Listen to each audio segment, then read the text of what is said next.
Lead with clarity. Ibig sabihin, leader having a clarity. Paano po natin ipapatupad to sa detachment natin?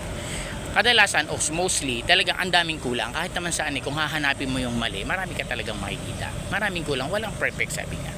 Sabihin natin na palaging ginagawa ng guard natin. Halimbawa, kulang sa ganito, kulang sa mga paraphernalia, halimbawa, wala mga flashlight, or ano man yung dapat na gamitin doon sa trabaho, wala. Minsan ballpen pa nga, wala eh. Minsan may katwira pa nga sa akin naubusan daw ng ballpen kaya hindi nakapag-logbook. Di ba?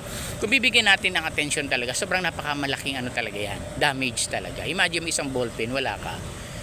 Di ba? Kumbaga ito yung pinaka equipment mo na talagang dapat meron kasi nagre-record tayo Ngayon, sige, given na. Kung wala, sige, ano yung pwede natin gawin para masolusyonan? Dibigyan ng ballpen, di ba? Sa trabaho, wag muna natin sila doong pagalitan, wag natin bigyan ng mga kung ano-ano pa, unless talagang dapat maipaliwanag, kausapin ng maayos. Dapat klaro po yun. Ano yung dapat natin gawin para masustain yung problema? Halimbawa, wala kang ballpen, ibigyan natin ng ballpen. Nakalimutan yung ganito, di pahiramin natin. Walang pressing cap. May outgoing naman, pahiramin na lang, pagsabihan na lang. Kesa yung pag-i-explainin pa, pare-reportin pa, mga ganito ganyan, etc. etc. So ang nangyayari tuloy, nagkakaroon ng malaking problema dun sa imbis na 1 minuto, 2 minuto mo lang tapusin yan, inabot ng 3 araw yung tao. Di ba? So kung minsan talagang nakakapuno na, bigyan natin ng maayos na paraan. Huwag mismo dun sa trabaho. Huwag nating hanapin yung kulang. Ibig sabihin, tingnan natin yung kulang, ano yung pwede nating iswak doon para masustain yung kakulangan. Dapat klaro po tayo mga leader, mga officer. Kasi kung iba kasi na may personal na, di ba, pag hindi lang napainom, hindi lang nabigyan ng sigarilyo, mga ganyan, binibigyan ng malaking deal dun sa kapwa security o sa handle niya. Dapat hindi. Alisin natin yung personal na intensyon dun sa mga tao. Nangyayari yan, pero to the point, huwag natin gawin sa trabaho. Kung talagang galit kasi isang tao, wag mo sa trabaho. Pag alis mo, kung papansinin, nasa sa'yo naman yun pag wala ka na sa trabaho, di ba? Pero pag nasa trabaho ka, wag. Kasi dapat klaro. Meron ka dapat intention, ano yung maitutulong ko, ano yung pwedeng gawin para higit na mapakatuloy yung trabaho ng tao ko. Wag yung kakulangan. Kaya tayo nandiyan na sa leader para tayong a-assist sa kanila. Tutulong sa kanila, aagapay sa kanila. Iko-correct natin. Tama, yes, correct yun. Dapat i-correct. Pero sa pag-correct natin na yun, bigyan agad natin ng solusyon para mag-continue yung trabaho niya. Ngayon, kung paulit-ulit, sige pa rin habang nasa trabaho. Kinabukasan pag-out niya or mamaya pag-out, tsaka mo sabihan na report ka muna sa agency. Pareceive na report para at least ang agency naman alam nila na ano yung problema ng tao. Diba? So, klaro.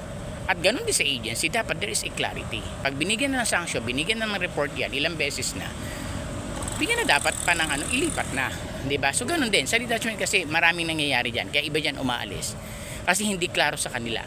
Minsan magbibigay ng task, pupunta doon sa detachment, ganito pala yung gagawin, ayaw pala ng roving, hindi klaro sa kanila. Walang clarity, walang kalinawan. So aalis na lang, uuwi na lang yung guard. Kasi akala niya hindi ganoon ang pupuntahan niyang trabaho.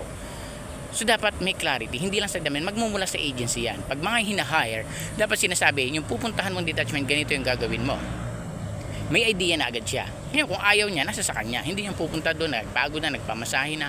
Especially sa sweldo, hindi sinasabi, hindi nire-reveal kung magkano yung sweldo.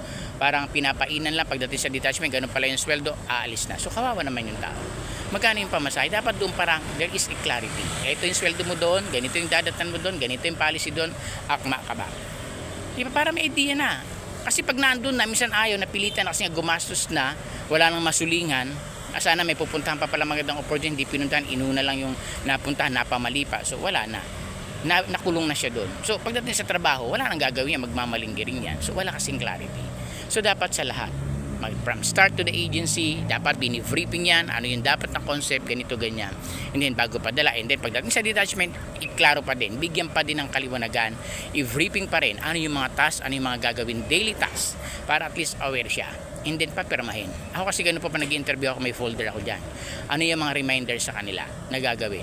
So titingnan yan, iniisa-isa ko, mga biometrics, smoking, lahat. Hanggang sa uniform, hanggang sa pagpasok, hanggang sa late, lahat yan. Ayun tatanungin ko, kaya ba? Pag kaya, sige, perma. At least pag nag-concern siya, di ba sinabi ko sa briefing yan, eto sa interview kita, may perma ka.